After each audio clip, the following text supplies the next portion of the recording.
कोई भी प्रधानमंत्री डरे उन लोग को खुली छुट्टी नहीं देता था कि परमाणु भड़काइए, क्योंकि अगर फूस हो गया, देखिए भड़क के सक्सेस हो गया तो किसी के बाप की औकात नहीं फिर कुछ बोले, भड़का दीजिए उसको, उसके बाद कौन सी बोलता है, ले आओ तो कौन सी नहीं, लेकिन अगर भड़काए और फूस कर गया तब तो पिटा जाएंगे। जापान पर परमाणु बम मार दिया था अमेरिका, जापान चुपचाप देख लिया था। जापान के बाद परमाणु बम रहता ना, अरे बाप रे बाप, उनको तो दिखाया रहता जापान मारा रहता ना जिसका कोई हद नहीं। गलवान में चीन घुसा है ना, छोटा अटल बिहारी वाजपेयी रहते तो बता रहे, तो दिखने में बुढ़ा थे अटल बिहारी वाजपेयी, यहाँ पे बड़े बड़े जवान लोग का छक्का छुड़ा देते थे बॉर्डर पे।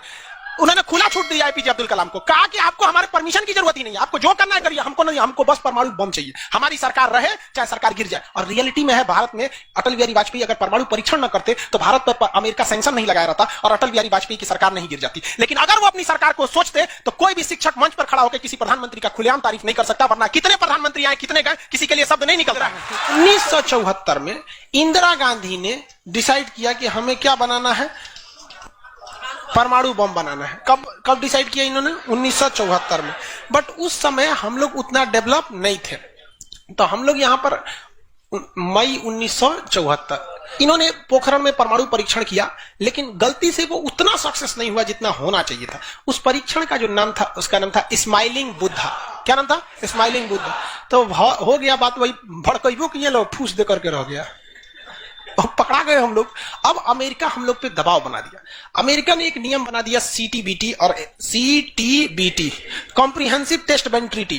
कोई भी व्यक्ति परमाणु बम का परीक्षण नहीं कर सकता है, और बैन लगा दिया। ना आपको जल पे परीक्षण करने देंगे, ना थल पर परीक्षण करने देंगे, ना हवा में परीक्षण करने देंगे, पूरा बैन लगा दिया। और एनएसजी बना दिया, national supplier group, nuclear supplier group, कि कोई भी देश भारत को मतलब यूरेनियम नहीं देगा। तो हम लोग के पास यूरेनियम नहीं था, चोरी छुपे हम लोग यूरेनियम मंगाते भी तो सीटीबीटी था, परीक्षण करने नहीं देगा। भारत ना एनएसजी को माना है ना सीटीबीटी को माना है, और एनपीटी लगा दिया, न्यूक्लियर नॉन प्रोफिलरेशन ट्रीटी, नाभिकीय अप्रसार संधि, की कोई भी देश दूसरे देश को मतलब टेक्नोलॉजी नहीं बेचेगा कि परमाणु बम बनता कैसे। मतलब साला चोट्टा चारों ओर से घेर दिया। कभी कभी गरिया देते हैं यार, क्या हम मशीन थोड़े हैं कि जो सेट कर दिया वही बोलेंगे। देश पे बात आती है तो हम सब भुला जाते हैं। तू दोस्त है ट्रम्प है कि बाइडेन है, सोच रहा बाहर में जा तू कोनो चीज हो। यहाँ पहले हमको मतलब तुम बनाओ परमाणु बम, कोई दिक्कत नहीं, हम लोग दिवाली वाला धुकधुकुआ बनाएंगे। मतलब एनपीटी क्या कहता है? न्यूक्लियर नॉन प्रोफिलरेशन ट्रीटी, नाभिकीय अप्रसार संधि, कि कोई देश दूसरे देश को परमाणु टेक्नोलॉजी नहीं देगा। एनएसजी, कोई देश मतलब बिना परमिशन, एनएसजी के बिना मीटिंग के मतलब यूरेनियम सप्लाई नहीं करेगा। और यूरेनियम उसी को सप्लाई करेगा जिसने सीटीबीटी पर साइन किया कि हम परमाणु बम का परीक्षण नहीं करेंगे। रे भाई साहब, परीक्षा माने बम बना के क्या कर लेंगे? मान के चलिए हमारे पास टेक्नोलॉजी आ गया, ठीक है, और एनएसजी से हम सप्लाई करके यूरेनियम भी ले लिए, एनपीटी कहता है बम में परीक्षण नहीं करने देंगे। तो भाई बना के रखने से थोड़े होता है, एक बार पटके उठ के तब ना समझ में आएगा काम कर रहा है कि नहीं।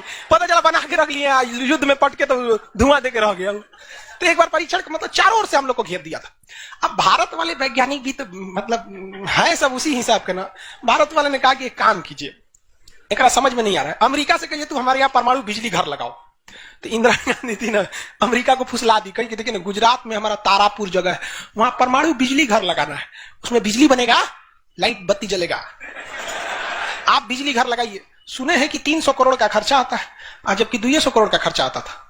तो अमेरिका लपलपा गया कि अरे दादा बिना मोलाई तो रेट बढ़ा दी है। अजब हाल है भाई, महिला मोलाई ना करे, ऐसा हो सकता है? महिला को कोनो सामान फ्री में कहेंगे तो कहेगी 2 गो दे दो। तो अमेरिका ने सहयोग कर दिया, हाँ हाँ हम पूरा परमाणु बिजली घर बना देंगे, बिजली बनेगा, आपके यहाँ भुक लाइट जलेगा एकदम। तारापुर में 1972 में बिजली घर लगा दिया। अब बिजली घर चलेगा कैसे? इंदिरा गांधी कहा यहाँ यूरेनियम नहीं है, एक काम कीजिए जो बिजली घर लगा है ना उखाड़ के ले जाइए अपना, ठेका कैंसिल। कहा अरे पगली कही के तो पैसा दे, तो पैसा कौन सी क्या, ये तू कौन सी तू बनी ले एनएसजी कि हम यूरेनियम नहीं देंगे, कहा चाह तुमको दे देंगे, कोई दिक्कत नहीं। अब वो यूरेनियम लिया था हमें बिजली घर में भड़काने के लिए। अरे भैया तू ले आओ ना, हम लोग ने डिसाइड करेंगे इसको भड़काना किधर है। इधर आया 1972 में तारापुर में, उधर तैयारी चल रही थी 1974 में, हम लोग ने उसमें से निकाल के इसमें भड़का दिया। बाद में पता चला गलती हो गया, अमेरिका होशियार निकला, जो यूरेनियम बिजली घर में लगता है वो 20% इनरिच रहता है, अब परमाणु बम में 80% इनरिच चाहिए होता है। हमसे गलती हो गया, ससुरा जातो गया भातो ना मिला, भड़काइयो दिए, बदनामो हो गए लोग, सब सतर्क हो गया, सब हरक गया, सब देहात में बोला जाता है ना, हरक गया सब। ले भाई हम लोग को पता नहीं था, हम लोग कच्चे मसाला पे भड़का दिए थे लोग। अब क्या हो, इस सब 75 को नियम लगा दिया, हम लोग को कोई देता ही नहीं था। तो बस अब भारत में वैज्ञानिक, इंदिरा गांधी ने प्रोग्राम को कैंसिल नहीं किया, कहा कि बनाइए। अब भारत में धीरे धीरे आगे गए, एक से एक वैज्ञानिक मिल गए सब। उसमें एक चिदम्बरम थे, बहुत मस्त वैज्ञानिक, और उसके बाद मिल गए हमारे एपीजे अब्दुल कलाम, सोने पे सुहागा। इन्होंने परमाणु बम बनाने की पूरी तैयारी कर ली। अब तब तक लेकिन कोई भी प्रधानमंत्री डरे उन लोग को खुली छूटे नहीं देता था कि परमाणु भड़काइए, क्योंकि अगर फूस हो गया, देखिए भड़क के सक्सेस हो गया तो किसी की बाप की औकात नहीं फिर कुछ बोले, भड़का दीजिए उसको। उसके बाद कौन सी बोलता है, ले आ तो कौन सी नहीं, लेकिन अगर भड़काए और फूस कर गया तब तो पिटा जाएंगे। जापान पर परमाणु बम मार दिया था अमेरिका, जापान चुपचाप देख लिया था। जापान के पास परमाणु बम रहता ना, अरे बाप रे बाप, उनको तो दिखाया रहता, जापान मारा रहता ना, जिसका कोई मजबूरी हो गई थी। तो भारत के सामने यही रास्ता था कि भैया अगर भड़का दिए और अगर सक्सेस नहीं हुआ तो इस बार माफी मिलने वाला नहीं है, क्योंकि 1974 में एक बार माफ कर दिया था। लेकिन अटल बिहारी वाजपेयी का जब नेतृत्व आया प्रधानमंत्री का, तो अटल बिहारी वाजपेयी ने कह दिया था भैया कुछ भी हो जाए, कुछ भी हो जाए, हमारा देश रहना चाहिए। आज के नेता रियलिटी बताते हैं। अटल, हम और आप उस पीढ़ी में से हैं जिन्होंने एक साथ दो महापुरुष को अपने देश में देखा, राष्ट्रपति के रूप में एपीजे अब्दुल कलाम और प्रधानमंत्री के रूप में अटल बिहारी वाजपेयी। और यह सौभाग्य पृथ्वी पर अब किसी को नहीं मिलने वाला है, क्योंकि ये ऐसे लोग थे जिनका अपना परिवार बाल बच्चा कुछ नहीं, देश ही समझा, मतलब देश है, मतलब देश है यहाँ पे, और कुछ नहीं। यहाँ पे गलवान में चीन घुसा है ना, छोटा अटल बिहारी वाजपेयी रहते तो बता रहे, तो दिखने में बुढ़ा थे अटल बिहारी वाजपेयी। यहाँ पे बड़े बड़े जवान लोग का छक्का छुड़ा देते थे बॉर्डर पे। उन्होंने खुला छूट दिया एपीजे अब्दुल कलाम को, कहा कि आपको हमारे परमिशन की जरूरत ही नहीं है, आपको जो करना है करिए, हमको नहीं, हमको बस परमाणु बम चाहिए, हमारी सरकार रहे चाहे सरकार गिर जाए। और रियलिटी में है, भारत में अटल बिहारी वाजपेयी अगर परमाणु परीक्षण न करते तो भारत पर अमेरिका सैंक्शन नहीं लगाया रहता और अटल बिहारी वाजपेयी की सरकार नहीं गिर जाती। लेकिन अगर वो अपनी सरकार को सोचते तो कोई भी शिक्षक मंच पर खड़ा होकर किसी प्रधानमंत्री का खुलेआम तारीफ नहीं कर सकता, वरना कितने प्रधानमंत्री आए, कितने गए, किसी के लिए शब्द नहीं निकलता है। तो इतिहास हमेशा याद रखिएगा, आपको न्यौछावर करना पड़ेगा। यहाँ पर ऐसे चमचागिरी करने से किसी का नाम लेता आदमी है, लेकिन विरोधी भी जिनका नाम लेते हैं, ऐसे महापुरुष थे अटल बिहारी वाजपेयी, एपीजे अब्दुल कलाम। कोई है जो गिर जाएगा? हाँ, उससे अपने बेचारा शर्मा जाएगा, किसको बोले। उन्होंने खुला छूट दिया और कहा कि जो करना है करिए। एपीजे अब्दुल कलाम कहे ठीक है, लेकिन अमेरिका को पता चल गया कि सोचा एपीजे अब्दुल कलाम चल गया हमारा, ये पक्का सफल कर देगा, तो उसने उसके ऊपर ना सैटेलाइट छोड़ दिया। अमेरिका से सैटेलाइट छोड़ा और भारत के ऊपर निगरानी करने के लिए। अब यही गलती कर दिया अमेरिका से। सुना, एपीजे अब्दुल कलाम को फुसलाने के लिए नासा बुलाया, आइए ना, आइए नासा आइए, तो एपीजे अब्दुल कलाम चल गए और कहा कि देखिए देखिए कितना बड़ा बड़ा मशीन है नासा में। ऐसा ना इंडिया में है, टूटल फूटल स्टेबलाइजर रख ले रहता है, स्टेबलाइजर का नट उड़ जाता है तो पिलास से दाब के करता है। कहा वहां वैज्ञानिक बने, यहाँ आइए हम आपको नासा का हेड बना देंगे। यहाँ पर कहा कि ठीक है, हम नासा का हेड हम क्या करेंगे, हमारा कौन है, ना बाल बच्चा ना कुछ, एक को चीज है मेरे लिए, मेरा दुनिया में कुछ नहीं है, केवल और केवल मेरी भारत मां है, आप वो भी छीन लेंगे हमसे, ऐसा थोड़े हो सकता है। उन्होंने कहा नहीं, और यही सोच रहा उससे गलती हो गया। वहीं पर उन्होंने देख लिया था कि अमेरिका ने भारत के ऊपर क्या लगा रखा है, सैटेलाइट मॉनिटरिंग के लिए, और वहां पे उसने अमेरिका की सबसे बड़ी गलती हो गई। यहां आने के बाद उन्होंने बता दिया, देख भैया हम जो काम कर रहे हैं ना, सारा अमेरिका क्या कर रहा है, सैटेलाइट से देख रहा है। तो सब वैज्ञानिक का असर ले, भड़काने से पहले तैयारी करना पड़ता है, 1.5-2 महीना की। अब क्या किया जाए, तो कहा कि देखो भाई, इस अमेरिका का जो सैटेलाइट जाता है ना, दोबारा घूम के आने में ना लगभग 1-1.5 घंटा का गैप हो जाता है। इसी बीच में जो करना है करो। कहा कि 1.5 घंटा में कौन सी करेंगे। तो अटल बिहारी वाजपेयी ने खुला छूट दिया था किसको, एपीजे अब्दुल कलाम। एपीजे अब्दुल कलाम ने कह दिया ना कि एक काम कीजिए, ऐलान कर दीजिए कि यहां मिलिट्री एक्सरसाइज होने जा रहा है, सेना यहां युद्ध अभ्यास करेगी, कैसे युद्ध लिया जाता है, एकदम ओरिजिनल युद्ध का मैदान। अब युद्ध में कहीं घर बन रहा है तो कोई पूछ रहा है काहे लिए बन रहा है, इसी पे जब बम मार के प्रैक्टिस करेंगे। घर नहीं बन रहा था, वो इसलिए बन रहा था कि परमाणु बम कितना खतरनाक होगा। लोगों को लगा कि फौज इस पे मार के देखेगी कितना तबाही मचा रहा है। भाई साहब बकलोल, वो तैयारी अब्दुल कलाम ने करवा रहे थे कि जब फोड़ेंगे तो देखेंगे कि घरवा उधिया रहा है कि नहीं। तो लोगों को लगा हाँ मिलिट्री एक्सरसाइज कर रही है, सब चीज काम हो गया। लेकिन अमेरिका को कहीं ना कहीं भनक लग गया, क्योंकि हर घर में सतयुग से कलयुग तक साले विभीषण हर जगह मिलते हैं। भारत में कोनो जाके कह दिया वहां पर तो भनक लग गया। तो अमेरिका ने उस सैटेलाइट की टाइमिंग घटा दी।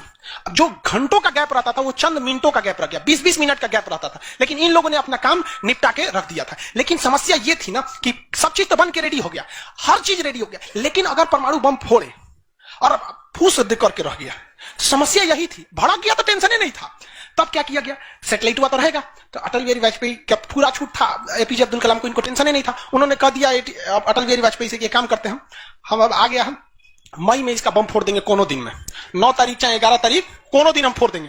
तो कहें कि भाई आपको जो करना है करिए ना, हमको मत बताइए, हमको बस परमाणु बम चाहिए, बाकी अमेरिका कौन सी करेगा हम देख लेंगे यहाँ पर।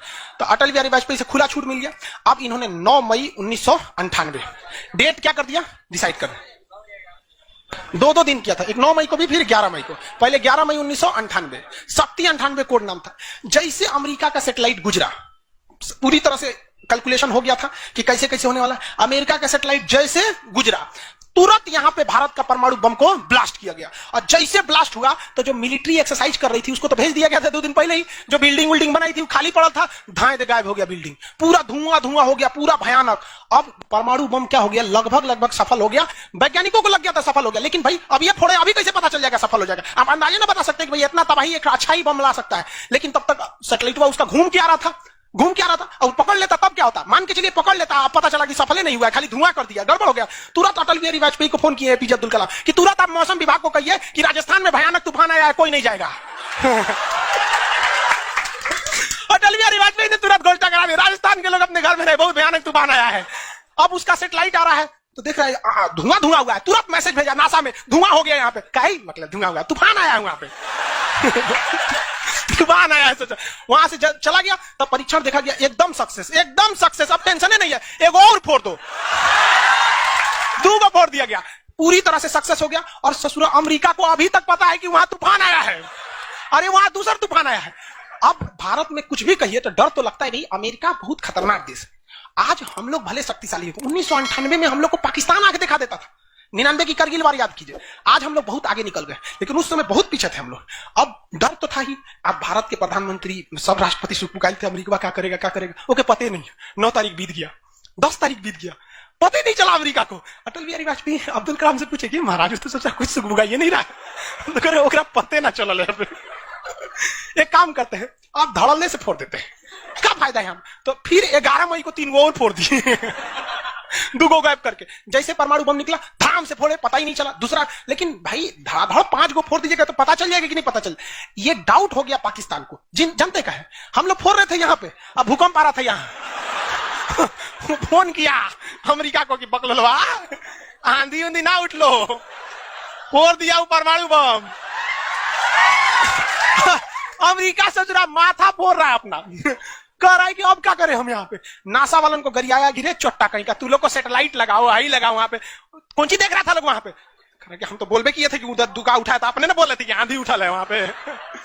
अमेरिका आग बबूला हो गया और तुरंत अमेरिका का प्रतिक्रिया आया कि भारत को इसका बहुत भारी कीमत चुकानी पड़ेगी।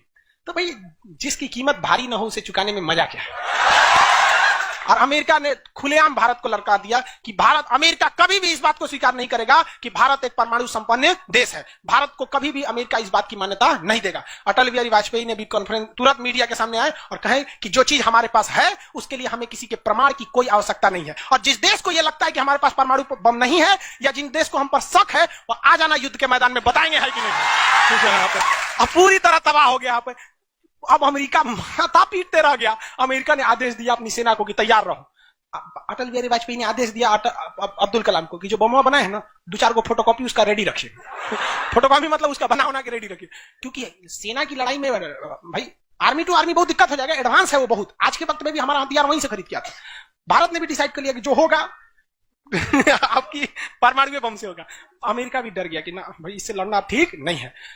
पाकिस्तान वो बम बना के रख ले था, डरे नहीं फोड़ रहा था। 1 हफ्ता तक देखा कि भारत को क्या हो रहा है, देखा कि कुछ नहीं हुआ, इहो चुप पे फोड़ दिया। अमेरिका एकदम ककुआ गया, एकदम कह रे चट्टा कहीं का तू क्या फोड़ा रे। तो पाकिस्तान वहां झाड़ दिया अमेरिका को कि हमरे बोलेंगे कमजोर जान के, फोड़ ले आपके आप भाई तो एक नहीं बोलेंगे यहाँ पे, हम कमजोर है तो हमरा बोल देंगे। एक काम कीजिए आप भारत को जो सजा दीजिएगा हम भी वही सजा काट लेंगे। सोचो हमरे पे खेल गया। हम ही लोग पे खेल गया पाकिस्तान। अब भाई अमेरिका टेंशन में आ गया। अमेरिका ने भारत पर एम्बार्गो और प्रतिबंध लगा दिया, जैसे अभी सऊदी अरब पर प्रतिबंध लगा दिया, कल के वीडियो में बताए थे, सऊदी अरब का डस्टबिन बना दिया वहां के। तो वहां पर अमेरिका ने भारत पर प्रतिबंध लगा दिया, कोई देश भारत से सामान नहीं खरीदेगा, जो चीज जरूरत की थी सब चीज पर बैन लगा दिया। भारत की अर्थव्यवस्था डूब गई, पाकिस्तान की भी अर्थव्यवस्था डूब गई, लेकिन भारत को बचा लिया भारत के 55 लाख कुशल कारीगर जो विदेशों में काम करते हैं। आप प्रतिबंध लगाइएगा भी तो पूरी दुनिया का कारखाने ठप हो जाएंगे, क्योंकि हर जगह भारत के वहां वर्कर काम करते हैं। और अमेरिका या सीबीएसई वाले जो वर्कर होते हैं वो स्पेशलिस्ट होते हैं, पेंट मारता है तो पेंटे मारेगा। भारत का मिस्त्री मल्टी टैलेंटेड होता है, पेंट मार रहा है उसको एक काटी ठोक दे तो बिजली वाला काम कर देते, हाँ तार और घींच देते हैं। मल्टी टैलेंटेड होता है और काम भी बहुत ज्यादा करता है। काम हम जब 5 बजे कर देगा तो आदमी अच्छा बोरा नीचे उतार देता, ये सब बड़ी काम कर देता है, मेहनती होता है सर, कोई दिक्कत नहीं है उन सब में। खाना नहीं भी है तो कोई दिक्कत नहीं, निकालेगा तो कोई नहीं है, चालू। तो पूरी दुनिया से भारत को पैसे आ रहे थे पूरी दुनिया भारत में क्या, भारत के हजारों वर्कर लाखों काम कर रहे थे, भारत में पैसा आ रहा था, तो हमारी अर्थव्यवस्था पे उतना भयानक प्रभाव नहीं पड़ा। लेकिन पाकिस्तान की अर्थव्यवस्था तबाह हो गई। इसकी यहां के कोई वर्कर को ले भी नहीं जाता है। अरे छोटा कम मार करेगा, कोई ठीक है नहीं है यहाँ पर। ये सब इतने बड़े बैल होते हैं सब पाकिस्तान वाला। अगर पाकिस्तान के एक मोहल्ला से 5 आदमी विदेश गया है ना, वहां अच्छा से हंसी खेसी से ड्यूटी कर रहा है, अगर उसके परिवार में यहां झगड़ा होगा ना, तो दोनों वहां झगड़ा कर लेगा सर। तो अब्बा काहे मर लो हमारी खाला को वहां मार कर ले। उसकी अर्थव्यवस्था पूरी तरह से बर्बाद हो गई। अब पाकिस्तान के साथ अजीब सी दिक्कत था, अमेरिका अर्थव्यवस्था बर्बाद कर दिया। लेकिन पाकिस्तान, भाई साहब, हरामियों में नोबेल पुरस्कार मिलता तो हर साल यही लाता। इसने कहा कि एक काम करते हैं, अमेरिका ने हमको ऐसा बर्बाद किया है कि परमाणु बम होने के बावजूद हम तड़प के रह जा रहे हैं, हम भी अमेरिका को तड़पाएंगे। यह कहता है ना कि हम किसी से खरीद नहीं सकते हैं, व्यापार नहीं कर सकते, एक काम करते हैं, हम परमाणु बमें बेचते हैं। ससुरा उत्तरी कोरिया को बेच दिया, किंग जोंग पगला को देखे, उसका टेक्नोलॉजी पाकिस्तान दिया है, सद्दाम हुसैन को, ईरान को, सबको बेचने लगा कि सारा थ्योरी ले आके देखता था कि देखिए ऐसे ऐसे परमाणु बम बनता है, लीजिए 20 करोड़ दीजिए जाइए। अब अगला हिसाब, 1 महीना तो काटेगा आदमी, अगला हिसाब देखे। अमेरिका कर रहा है, पाकिस्तान में छोटा क्या कर रहा है, क्या कर रहा है, मरे हम भूखे, मरे, आप प्रतिबंध हटा दीजिए, नहीं तो हम इसको फेसबुक पे डाल देंगे।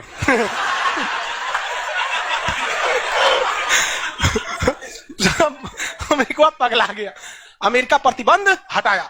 इस बार फायदा उठा लिया भारत, कहा ओकरा हटाया तो हमरो प्रतिबंध हटाओ। समझ आ गया कि नहीं? तो गलती से भी अगर हम लोग जब भी एक दूसरे का अंतर्राष्ट्रीय मंच पर साथ दिए हैं ना, तो दोनों को फायदा हुआ है। लेकिन ये चुट्टा उसको समझ में नहीं आता है। अभी भी अगर वो शांति से रहेगा ना तो बहुत आगे जाएगा, और अशांति से रहेगा तो एकदम में आगे चल जाएगा। परमाणु परीक्षण समझ आ गया? किसी कोई दिक्कत कहां होता है? पोखरण में। आज भारत परमाणु संपन्न है या नहीं है? परमाणु की आवश्यकता है नहीं। अब अमेरिका केस कर दिया भारत पर, कहा कि आपने न्यूक्लियर प्रसार संधि तोड़ा है। भारत ने कहा हम नहीं तोड़े, हमने किसी से संधि मंगाया ही नहीं है, हमारे खुद के वैज्ञानिकों ने खुद बनाया है। और ये बात खूब एपीजे अब्दुल कलाम ने बोला था। कौन सी बोलता है चुराए हम बनी ले, बताए कैसे बनता है? कहा कि अच्छा ठीक है, ये नहीं है, लेकिन आपने यूरेनियम तो चोरी से मंगाया। कहा चुप, चट्टा कहीं का चोरी से मंगाया, हमारे केरल में यूरेनियम निकलता है, जादूगोड़ा की खान झारखंड से निकलता है, उसी से हम बनाए, हम किसी से भीख नहीं मांगे हैं, हम हिंदुस्तानी हैं लोग, यहाँ पे भीख में तो हमें कुछ भी नहीं चाहिए। तो एनएसजी कहा कि अभी, तब कहा अब कौन सी पे मुकदमा ठोके, तब इस पे ठोक दिया भारत पे। आपने परमाणु परीक्षण किया क्यों है? भारत ने ये मुकदमा जीत लिया। जानते हैं कैसे? कहा कि कैसे? हमने तो कोई नियम नहीं तोड़े। सीटीबीटी कहता है पानी में नहीं फोड़ सकते हैं, जमीन पे नहीं फोड़ सकते हैं, हवा में नहीं फोड़ सकते, हम जमीन के अंदर फोड़े हैं। भारत ने कहा फोड़ा था? जमीन के अंदर। तो भारत को उस समय हर चीज साथ दिया था, बुद्धि, विवेक, बल, शक्ति सब रहना चाहिए, तब आप जीत सकते हैं। ऐसा नहीं कि परमाणु बम ले लेने से आपको जीत जाएंगे। कब कैसा सिचुएशन था, आंधी आया है, परमाणु बम फूट गया, तो हर चीज बहुत कांड हुआ यहाँ पे। बाद में अमेरिका को समझ में आ गया कि नहीं हो सकता है, अब भारत को नांग नहीं सकते। वो गया जमाना जब हमारे ऊपर किसी का शासन हुआ करता था। आज भी भारत में बस जाति पात खत्म हो जाए, ऊंच नीच पे लड़ना खत्म हो जाए, और Congress BJP high party how party मतलब नेतागिरी खत्म हो जाए, तो सोचिए ना हमारे पास कमी की